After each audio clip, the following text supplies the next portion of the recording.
On the morning of August 16th, 1851, the field workers at Remington Plantation in Loudoun County, Virginia, discovered two bodies in the oak grove behind the main house. Alexander Beaumont and Josh Remington lay side by side in the dirt, both drenched in blood, both dead. But the condition of their bodies was so disturbing that Dr. Samuel Hendricks, the county physician who examined them, refused to write his full report. He only said this: "These men lived through hell before they died." So what were two of Virginia's wealthiest young men doing in those woods that night? And who, or what, killed them in such a horrific way that a doctor with 30 years of experience couldn't bear to document it? Before we uncover the twisted truth behind the Remington murders, subscribe to this channel, hit that notification bell, and comment below what state you're listening from. This story has been buried for over 170 years, but the evidence that survived reveals a secret so dark that 3 families paid to have all records destroyed. But to understand how we got to that blood-soaked morning in August, we need to go back 6 months to February 1851, when a single rumor began circulating through Loudoun County, a rumor that would destroy 3 lives completely. Because the truth is, those 2 bodies found in the woods were the result of something far darker than anyone could have imagined. And the only witness to what really happened that night was someone nobody ever suspected. Someone who had every reason in the world to want them both dead. Spring 1851 in Loudoun County arrived with the kind of oppressive heat that made the air feel thick enough to chew. The rolling hills of northern Virginia stretched green and endless, dotted with massive plantation estates where tobacco and wheat made fortunes for families whose names had been powerful since before the Revolution. Among these dynasties, the Remingtons stood at the very top. Colonel Marcus Remington owned 4,000 acres and 127 enslaved people. He was a man whose word could make or break entire families in 3 counties. He sat on the Virginia Assembly, had dinner with senators, and was rumored to have President Fillmore's personal ear on matters of Southern agriculture. At 56 years old, Marcus was everything the Old South valued: wealthy, connected, and absolutely ruthless about maintaining his family's position. Marcus had 7 sons, and he'd raised each one to be exactly like him: hard, unforgiving, dominant. The older 6 had already married into powerful families, expanding the Remington influence across Virginia and into Maryland. They ran their own plantations now, mini-empires that answered to Marcus but operated with brutal efficiency. But it was the youngest son, Josh, who Marcus saw as his true heir, his masterpiece. Josh Remington was 22 years old in the spring of 1851, and on the surface he was perfect. Tall, with dark hair and sharp features that women called handsome and men called aristocratic. He'd been educated at William and Mary, could quote Latin and Greek, played piano with genuine skill, and handled plantation finances with a precision that impressed even his demanding father. Josh was charming when he needed to be, could drink bourbon with the county's power brokers and make them laugh, could talk politics and agriculture with equal authority. But there was something else about Josh. Something that lived underneath that perfect exterior. A coldness. A kind of casual cruelty that he'd learned from watching his father and brothers. Josh didn't just accept the plantation system, he embraced it with an enthusiasm that sometimes made even Marcus uncomfortable. When enslaved workers were punished, Josh watched with an expression that his overseer once described as too interested. When business required crushing a competitor or destroying someone's reputation, Josh volunteered to handle it personally. Josh was selfish in a way that went beyond normal self-interest. He genuinely believed the world existed to serve him, that other people, all other people, were simply tools to be used or obstacles to be removed.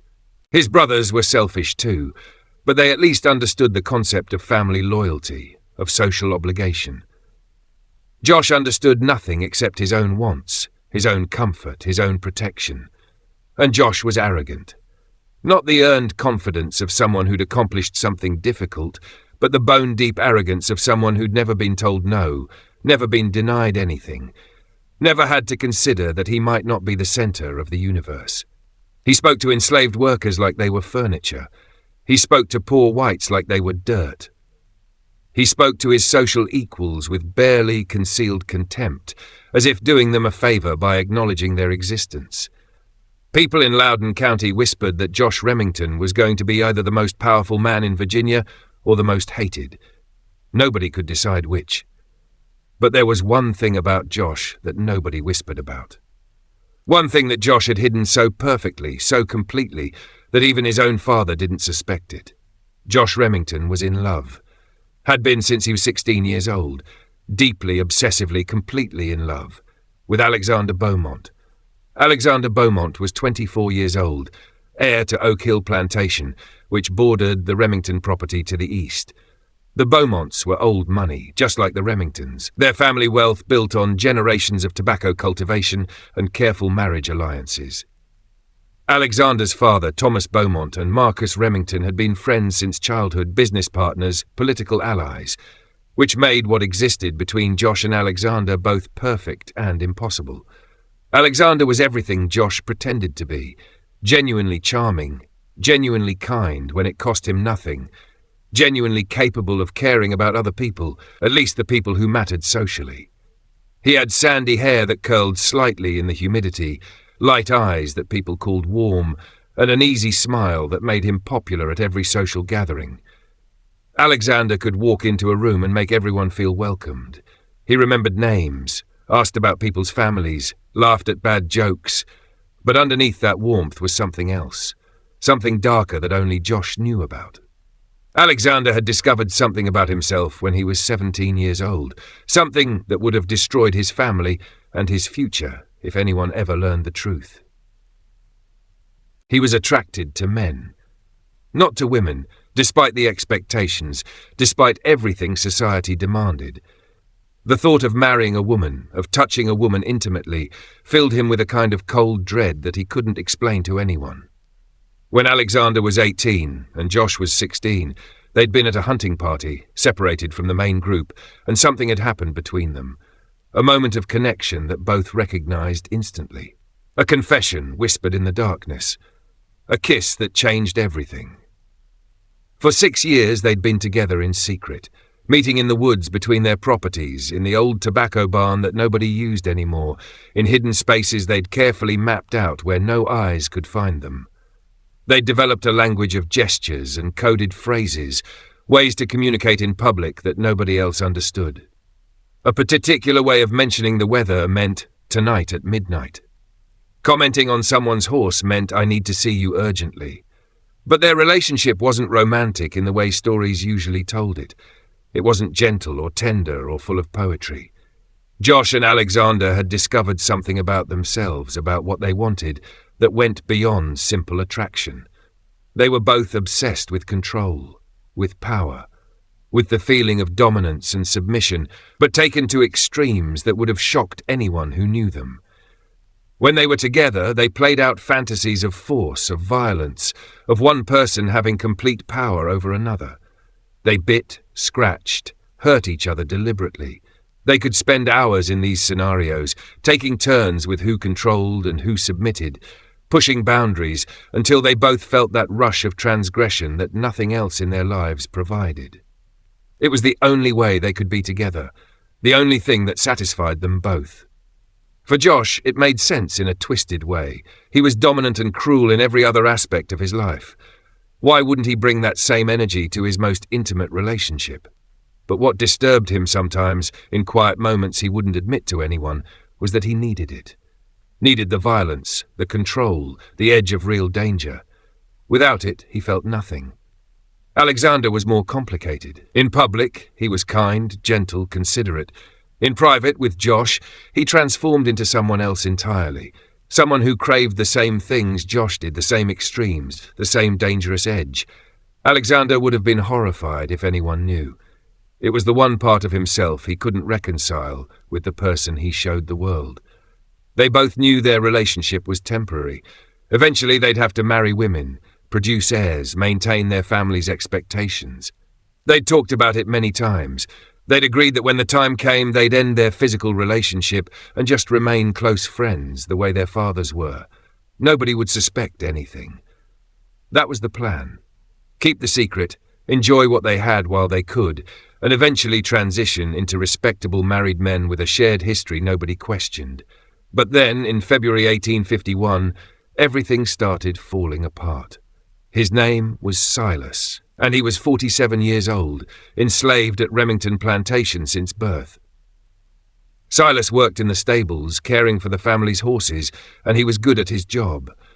Good enough that Marcus Remington trusted him with the expensive thoroughbreds, good enough that Josh often had Silas accompany him when he rode out. Which meant Silas saw things, noticed things, patterns that didn't quite make sense. Like how Josh always rode toward the eastern property line, how he'd disappear for hours, how he'd come back with his clothes dishevelled, his hair messed, scratches on his neck that he'd try to hide. Silas had suspected for months that Josh was meeting someone. He'd assumed it was a woman, maybe a poor white girl from town, someone Josh was toying with. That would have been scandalous enough to be useful. But then one night in early February, Silas had followed Josh, not out of curiosity, but out of cold calculation. Silas hated Josh Remington with every fibre of his being. He had good reason. 3 years earlier, Josh had ordered Silas whipped for disrespect, which meant Silas had made eye contact when Josh was speaking. 20 lashes that left permanent scars on Silas's back. Josh had watched the entire thing with that empty expression, that look of mild interest, like he was observing a slightly entertaining experiment. Silas had been waiting for revenge ever since, waiting for something, anything, he could use. When Silas followed Josh that February night and saw him meet Alexander Beaumont in the old tobacco barn, when he crept close enough to hear sounds that made everything crystal clear, Silas knew he'd found his weapon. He couldn't go to Marcus Remington directly.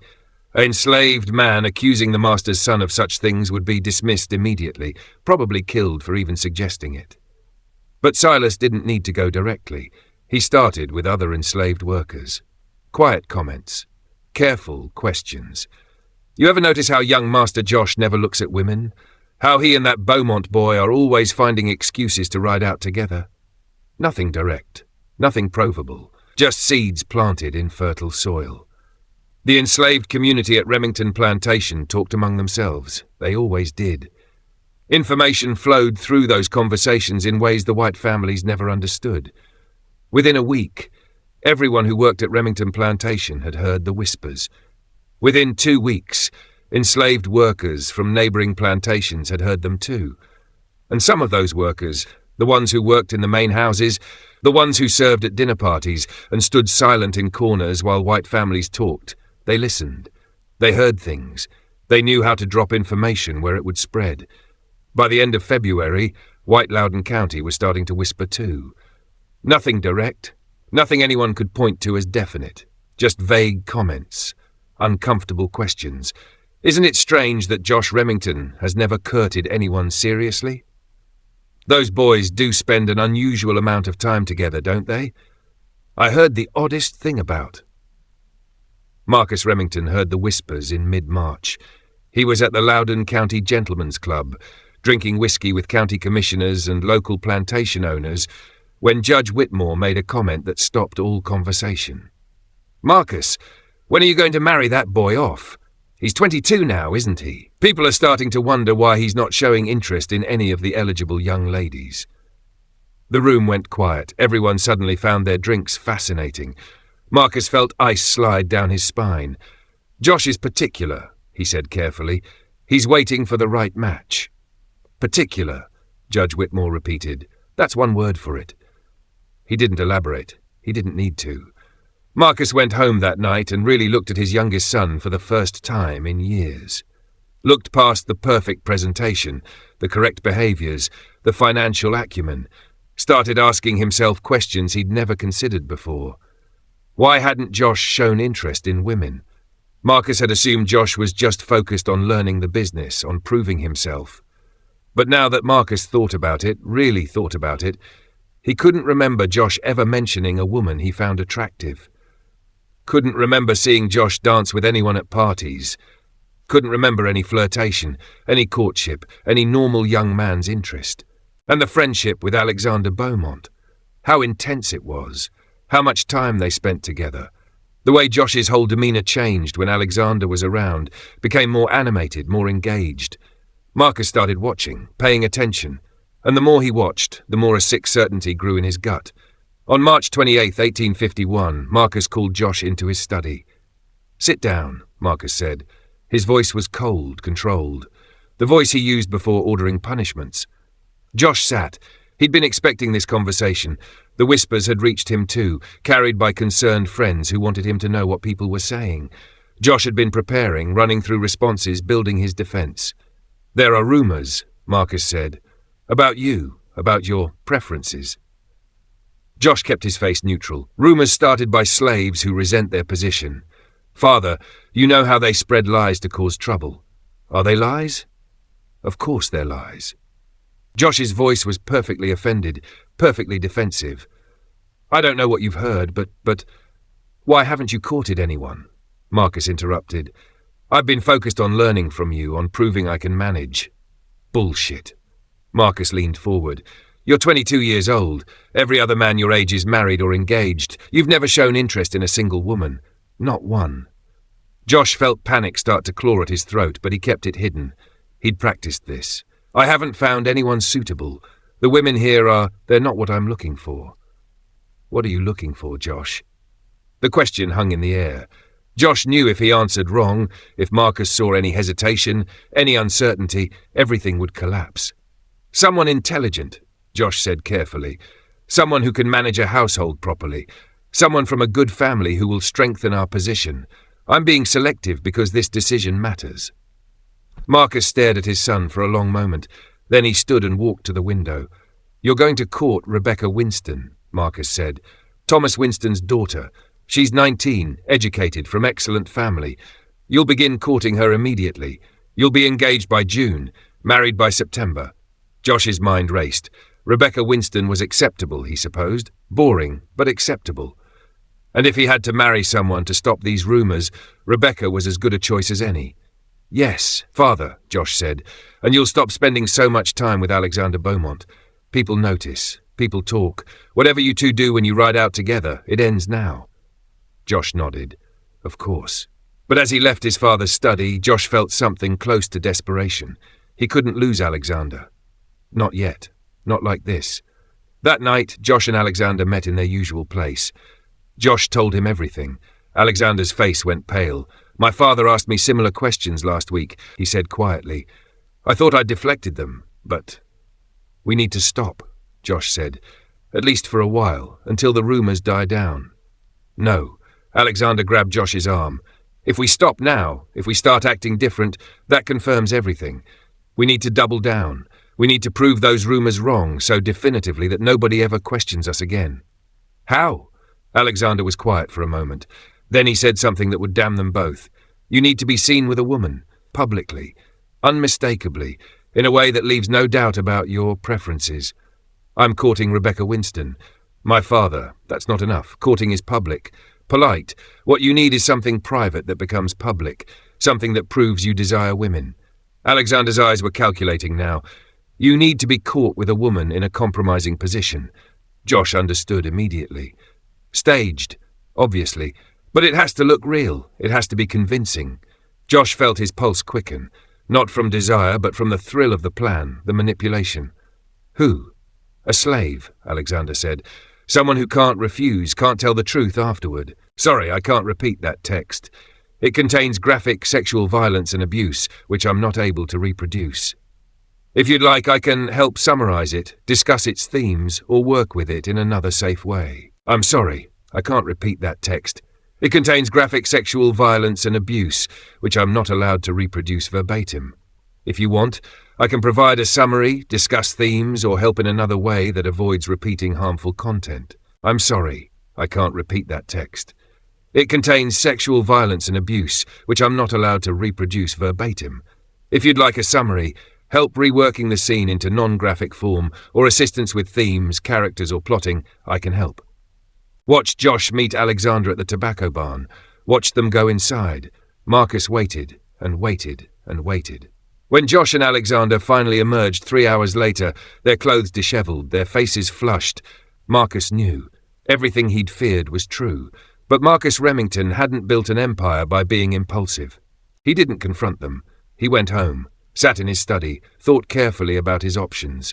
Exposing Josh would destroy the family, would make them a scandal, a laughingstock. Everything Marcus had built would collapse. Denying it wouldn't work. Marcus had seen with his own eyes. So Marcus came up with a different plan.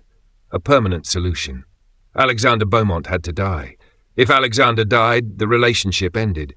Josh would mourn privately, then marry Rebecca Winston. Life would continue. The secret would die with Alexander. Marcus had killed before, had ordered deaths. This wouldn't be difficult. But Josh was his son. Marcus decided Josh deserved to know, deserved a chance to say goodbye. On August 1st, Marcus called Josh to his study. "I know," Marcus said simply. "I saw you. I saw both of you." Josh's face went white. "Alexander Beaumont is going to die," Marcus continued. His voice was matter of fact. "It needs to look like an accident, a hunting accident maybe, or a fall from a horse, I don't care. But he's going to die and you're going to let him. Father, this is not a discussion. This is me saving your life, saving this family. Alexander dies or you both do. Those are your options." Josh felt the world tilting. "When?" "Soon, within the week. I suggest you say whatever you need to say to him." That night, Josh told Alexander everything. Alexander listened, his face going paler and paler. "He'll really do it?" Alexander whispered, "Yes." They were quiet for a long time. Then Alexander said, "We could run." "To where? With what money? How far would we get before they found us? Then what do we do?" Josh had been thinking about this for hours. His mind, always calculating, always selfish, had already worked through every scenario. "You disappear," Josh said. "Tonight. I'll give you money. You go north, change your name, start over." "What about you?" "I stay, I marry Rebecca. I inherit the plantation. After a few years, after people forget, maybe you come back. Different name. We say you're a business partner. Nobody would question it." Alexander saw the plan for what it was. A fantasy, a desperate hope, but it was something. "Okay," Alexander said. "Okay." But someone else had been listening. Someone else had heard every word. Miriam had followed Josh to the barn, had positioned herself outside where she could hear through the old walls, and she'd heard everything, including the part about Alexander disappearing. That night, Miriam made her move. She went to Marcus Remington's study, knocked quietly. "What?" Marcus's voice was harsh. Miriam entered, kept her eyes down, submissive, invisible. "Master Remington," she said quietly, "I have information about your son and Alexander Beaumont." Marcus stared at her. This was the slave woman from that night in April. What could she possibly know? "Speak," he said. "They're planning to run. Tonight. Alexander is going north. Josh gave him money. They think if Alexander disappears, the problem disappears." Marcus felt rage flash through him, his own son defying him, planning escape. "How do you know this?" "I heard them, in the tobacco barn." Miriam raised her eyes now, met Marcus's gaze directly. "I hear everything." Marcus studied her, saw intelligence there, calculation, something unexpected. "Why are you telling me this?" "Because Josh Remington owes me a debt, and I'm collecting." Marcus almost smiled. "What do you want?" "I want them punished. Both of them, and I want my freedom." Marcus considered.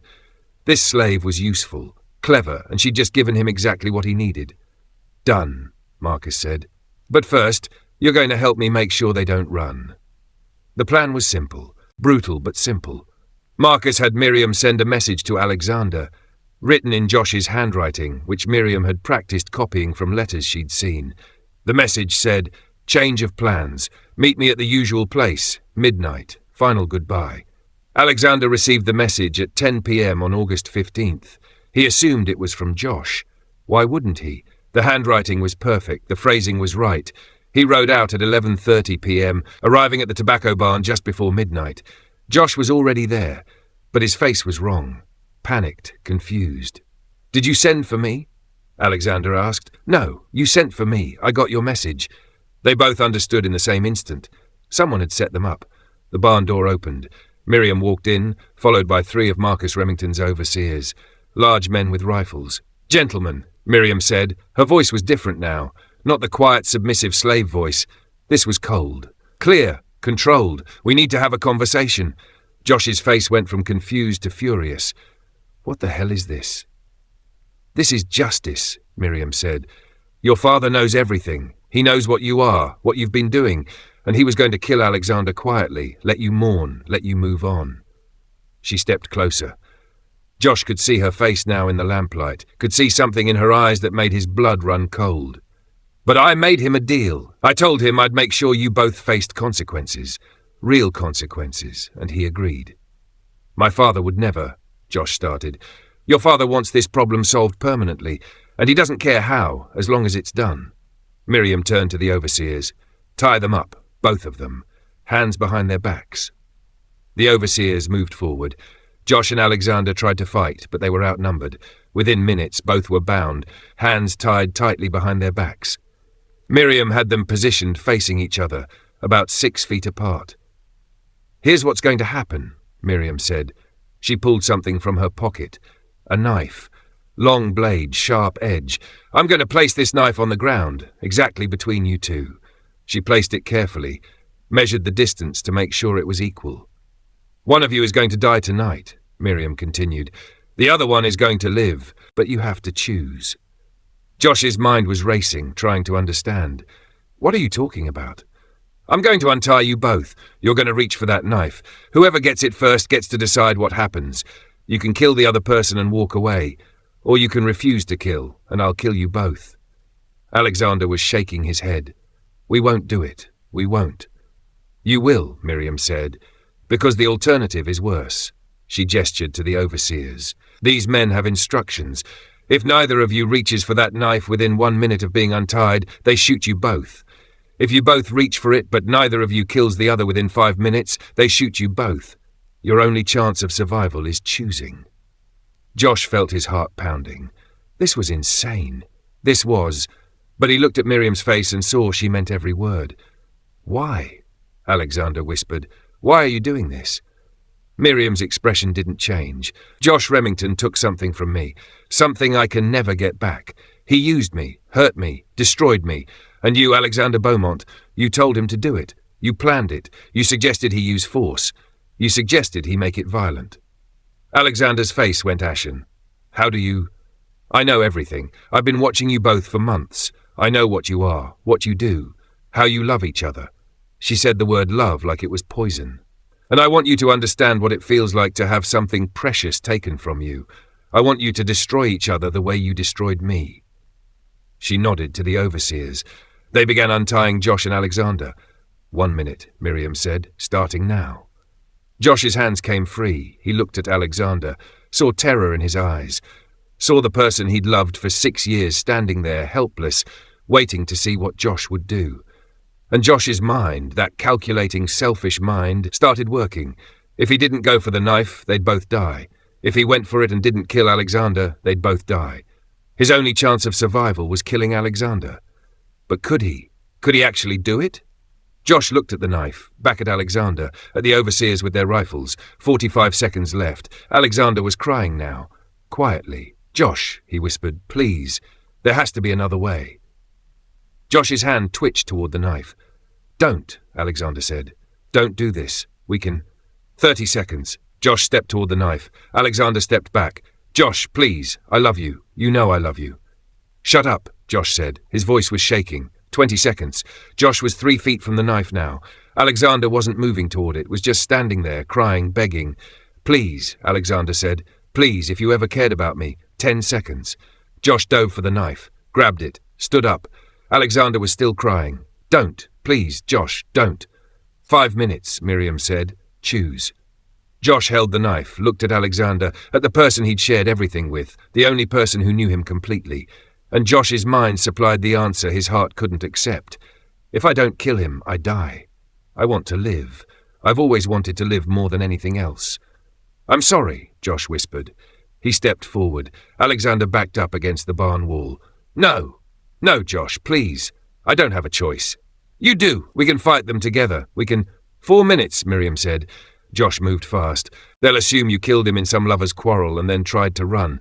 They'll assume you dragged yourself off after killing him and died of your wounds. They'll never know what really happened. But I will. She stood up. You destroyed my life. Now I've destroyed yours. Balance. Josh was crying again. Weak, broken sobs. Please, don't leave me. Goodbye, Josh. Miriam said. She walked to the barn door, opened it. Sunlight streamed in. She stepped outside. The overseers followed her. The door closed. Josh lay there bleeding, shaking, dying, alone. And everyone will know what you were, what you did. Your father will claim some slave killed you both, some random attack, but people will whisper. They'll figure it out. Your family's name will be destroyed forever. Please, Josh whispered. Please. I'm sorry. I'm so sorry. You're not sorry. You're just sorry you got caught. Miriam stood. You took everything from me, my freedom, my dignity, my body, and you enjoyed it. I saw your face. You liked hurting me. She walked to the door. Goodbye, Josh Remington. I hope hell is exactly what you made for me. She left. The overseers left. The door closed. Josh lay there in the darkness, bleeding, broken, alone. He died 36 hours later, just as Miriam predicted. On the morning of August 16, 1851, field workers discovered two bodies in the tobacco barn. Josh Remington and Alexander Beaumont, both dead, both mutilated in ways that shocked even hardened men. Dr. Samuel Hendricks examined the bodies, saw what had been done, saw the knife, saw the blood patterns. He wrote in his official report, death by violence, circumstances unclear. But privately to Judge Whitmore he said, those boys lived through hell before they died, and whoever did this to them wanted them to suffer. Marcus Remington heard the news and felt his world collapse. His youngest son dead. The Beaumont boy dead. Both found together in circumstances that made their relationship obvious. The scandal destroyed both families. The Remingtons lost their social standing. Thomas Beaumont sold Oak Hill Plantation and moved away. Neither family ever recovered. And Miriam? 3 days after the bodies were found, Miriam disappeared from Remington Plantation. Marcus assumed she'd run. He sent slave catchers to find her, but they found nothing, because Miriam hadn't run. She'd been given freedom papers, signed by Marcus Remington himself. Marcus had kept his promise. In exchange for help eliminating the problem, Miriam had her freedom. She travelled north, changed her name, started a new life in Philadelphia. She never told anyone what really happened that night in the tobacco barn, took the secret to her grave. The official story, the one Loudoun County believed, was that a deranged slave had attacked Josh and Alexander, had killed them brutally. The slave was never found, presumably escaped north. Some people whispered other theories about what Josh and Alexander were, about why they died the way they did. But nobody knew the truth. Nobody knew about the choice Josh had made, about how he'd killed the man he loved to save himself, about how he'd mutilated himself for one more day of life. Nobody knew that Miriam had orchestrated it all, that she'd given Josh exactly what he'd given her, a violation so complete, so devastating, that death became a mercy. The case of Josh Remington and Alexander Beaumont remains one of the most disturbing unsolved murders in Virginia history. The sealed documents from Dr. Hendricks's examination, finally opened in 1923, revealed details so graphic that they were immediately resealed for another 50 years. What those documents showed was clear evidence that Josh Remington had killed Alexander Beaumont with a knife, that Josh had then mutilated himself, and that both had died slowly, one from a stab wound to the heart, the other from blood loss and infection. The documents also contained Dr. Hendrick's private notes, where he speculated about what could drive two men to such violence. He wrote, "Whatever happened in that barn, whatever choice these men faced, it was designed by someone who understood cruelty better than anyone I've ever encountered. This wasn't random violence. This was calculated torture, psychological and physical. Someone wanted them to destroy each other and themselves, and they succeeded." Modern historians studying the case have noted its significance for understanding the hidden violence of the antebellum period. The case reveals not just the brutality of the slavery system, but the ways that system warped everyone it touched, masters and enslaved alike. Josh Remington was cruel, selfish, and monstrous, but he was also a product of a society that taught him he was superior, that other people existed for his use, that consequences didn't apply to him. Alexander Beaumont was complicit in that cruelty, suggesting and encouraging Josh's worst impulses. And Miriam? Historians debate whether her actions were justice or revenge. Whether what she did to Josh and Alexander was morally defensible, or whether she became the monster she was fighting against. What's clear is that in a system as fundamentally evil as slavery, nobody escaped unscathed. The violence done to enslaved people created cycles of trauma and retaliation that destroyed everyone involved. The Remington Plantation was sold in 1852. The new owners renamed it. The tobacco barn where Josh and Alexander died was torn down in 1854. Nothing marks the spot now except an empty field. But the story persists, passed down through generations. A warning about the price of cruelty, about the danger of using people as tools, about the certainty that violence always finds its way back to its source. Josh Remington wanted to survive, wanted to protect himself at any cost. In the end, that survival instinct destroyed him more completely than any enemy could have. He killed the person he loved to save himself. Then he mutilated himself to save himself. And he died anyway, alone, in agony, with nothing left but the knowledge of what he'd become. What do you think about this case? Was Miriam's revenge justified? When all legal and moral options have failed, when the system protects the guilty and abandons the innocent, what is the right response? Where is the line between justice and becoming the monster you're fighting? These are uncomfortable questions with no easy answers. But they're questions worth asking, because the conditions that created the Remington tragedy still exist in different forms today. Wherever power is unchecked, wherever the vulnerable are unprotected, wherever society turns away from evil because confronting it is too uncomfortable. If this story affected you, if it made you think, if it challenged your assumptions about justice and morality, take a moment to share it. Hit that subscribe button and notification bell. And in the comments below, let me know, where do you draw the line between justice and revenge? How far would you go to stop evil if all other options had failed? Because the truth is, history's darkest chapters often reveal truths we desperately need to learn, even when those truths make us profoundly uncomfortable. And sometimes the person who finally stops the monster isn't a hero with clean hands and a pure heart. Sometimes it's someone who's been broken and twisted and forced to become something dark themselves. But they still stop the monster. And maybe in a world as complicated and broken as ours, that's the only kind of justice we get. Until next time, remember, the past is never as innocent as we'd like to believe, and the monsters are rarely the ones we expect.